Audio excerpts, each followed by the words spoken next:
Oh, hi! Today we're gonna make Hogwarts robes! For this project you need black fabric. Your second color will depend on your house. Since I'm a Hufflepuff, I'm going with yellow. Some pins, something to cut with, something to measure with, a clasp, a marking tool, some matching thread, and a sewing machine. Let's measure some body parts. From wrist to wrist. From your wrist to your armpit. From your shoulder to your ankle. Because I'm friggin' huge, I need a lot of floor space. My fabric is actually the perfect width, so now let's get the length. I'm going to take my height measurement and then double that.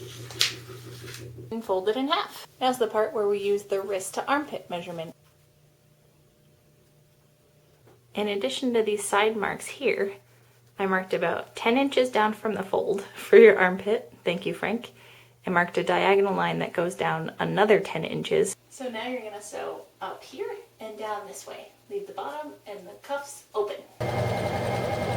Now that your side seams are all done, let's make some pretty hems. The next step is to go to the top of your robe, fold it in half this way, and mark a little notch right in the middle.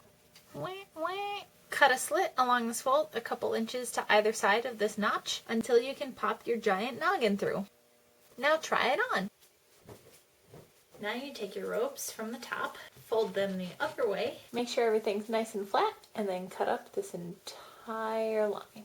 Let's shape up the robes a little bit more. Remember that slit you made to find the sleeves? You're going to cut down from there about 4 inches down the back of the robes. From there you're going to cut the triangle of fabric that forms between that back notch and where the top of your shoulder is. Then going from where you opened up the front of your robes to that top shoulder seam.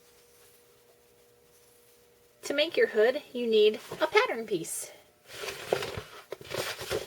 I just traced this off an old hoodie I took apart for a project. It's basically a curve, like a J shape. Another curve down here. I don't know what to call this.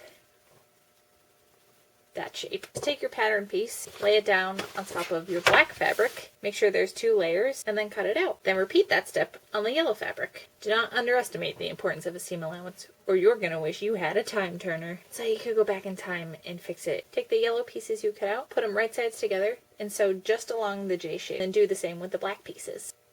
So now you have your 2 hood pieces. This part can be a little tricky, but just watch the magic. These are inside out. Take the tops of the hoods, and then starting from there, push the lining piece inside out.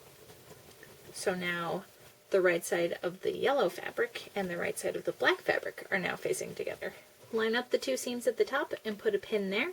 Keep pinning down each side of the face and then sew them together with a straight stitch. Flip it inside out and then tuck the yellow inside the black. This is a very silly yellow color, but this is very serious black. We're going to attach the hood and the lining at once, so this will involve making a little fabric sandwich. I'm starting everything from the middle notch of the back of the collar. Take the right side of the fabric of the robe, put the black side of the hood against that, and take the right side of the freaking huge yellow strip you just made, and now you have a little sandwich. Now pin the hell out of your robes. When you get to the bottom hem of your robes, leave about 2 inches and cut off the rest. And now do a straight stitch on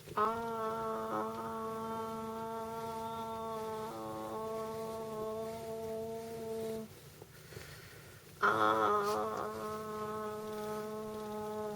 of this. Well, hey, welcome to day like 5 of this project. I don't need your sass. I work a full-time job. I have an adorable dachshund to take care of, and like 2 whole seasons of 30 Rock to catch up on. So shut your mouths, put your robes on, and decide where you want some pockets to go. I guess the first step here is deciding what you need pockets for. Obviously, a wand and some potion bottles. Because I'm a southpaw, I'm going to want my wand in my right side pocket. Decide what height you want the top of your pocket to be, and then mark that on the lining fabric. Now take some scrap yellow fabric, lay your wand on top, and decide how wide your pocket needs to be. Now fold each edge of this pocket piece over about 1/4 inch, and then press that down with an iron. Now lay out the lining of your robes, take your pocket piece, line it up with where you marked, and then pin it down. In case you're not sure how pockets work, you just need to sew down the side seams across the bottom of the pocket. You obviously leave the top open so you can put things in it. Ooh! Ah!